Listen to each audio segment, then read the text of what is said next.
As bagpipes played in the background, hundreds of police, firefighters, and political leaders remembered fallen heroes from September 11th. We were attacked as a nation for what we stood for.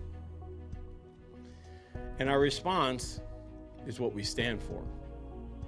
And what we stand for is each other. The police chief and others gathered at the LAFD's training center in Elysian Park to reflect on a day that changed so many lives.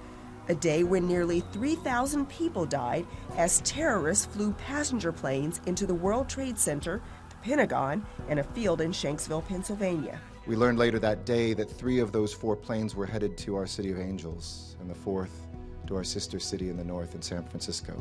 For those too young to remember the attacks, events like this bring attention to that fateful day 18 years ago. I think it's important that we have functions like this to teach the lessons of 9/11, the sacrifices that were made to our younger people. It's very important. Other guests in the audience included members of the City Council and the LA County Board of Supervisors.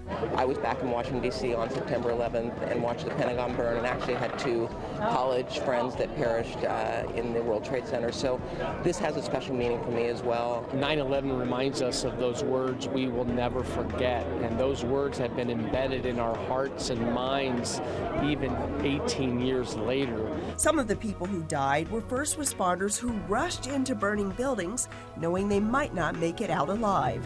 And tragically, many did not.